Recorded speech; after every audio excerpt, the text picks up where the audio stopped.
దేవుడు మిమ్మల్ని ఎలా దర్శించాడు? when did you take the decision? ఇలాగే అడుగుతున్నాను. దేవుడు ఉన్నాడని తెలుసు, ఆశ్చర్యకార్యాలు చేస్తున్నాడని తెలుసు, అయినప్పటికీ అదొక కోరిక. మరి నీవు కనుక నాతో మాట్లాడితే నేను నీ సేవ చేస్తాను అని. మరి ఒక రోజు ఇలాగే అడుగుతున్నాను దేవుణ్ణి, నీవు 3 సంవత్సరాల నుంచి అడుగుతున్నాను, అందరూ నాతో మాట్లాడారు అని చెప్తున్నారు, నాకు ఇలా చెప్పారు అని గొప్ప గొప్ప దైవజనులు సాక్ష్యం చెప్తున్నారు.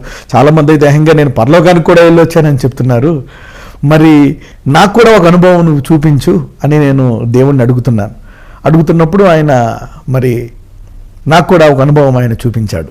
మరి ఒకరోజు రాత్రి 11:25 ఆయన నా భుజాన్ని తట్టి ముందు హాల్లోకి పిలిచి అరగంట సేపు నాతో మాట్లాడి ఒక స్త్రీ యొక్క క్యాన్సర్ వ్యాధిని నాకు చెప్పి, ఆమెకు నువ్వు ప్రార్థన చేస్తే నేను స్వస్థపరుస్తానని చెప్పి అక్కడికి అడ్రస్ చెప్పి తీసుకెళ్ళి ఆమెను అప్పటికప్పుడు అక్కడ స్వస్థపరిచాడు ఆయన చెప్తుండగా నేను 6 పేజీలు రాసుకున్నాను.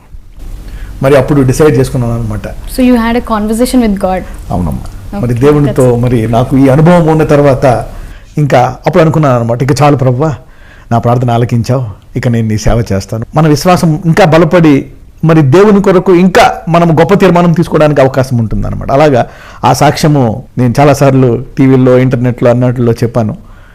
మరి దేవుడు ఒక ఆకు ఇచ్చి ఆకు యొక్క రంగులు నా ముందు మార్చేశాడు. ఒక ఎండిన ఆకు ఒకటి వచ్చి ఆ ఎండిన ఆకు మీద నీళ్లు పోస్తే మొదట పచ్చగా అయిపోవడము, తర్వాత ఆకు అక్కడక్కడ తెగిపోయి ఆమె నరాల బలహీనత చూపించడము, ఆమె శరీరంలో ఉండే నీటి బలహీనత చూపించడము, ఆమెకుండే క్యాన్సర్ను చూపించి మరి దేవుడు అవన్నిటిని మరి తీసివేసినప్పుడు ఆ అద్భుతాన్ని చూసినప్పుడు నాలో విశ్వాసము మరి చాలా ఎదిగిపోయింది అనమాట విశ్వాసం. ఆ తర్వాత నేను నా జీవితంలో వెళ్ళబోయే కష్టాలు, బాధల టైంలో కృంగిపోకుండా మరి దేవుని వాక్యంతో పాటు ఈ సాక్ష్యము కూడా నన్ను చాలా బలపరిచింది.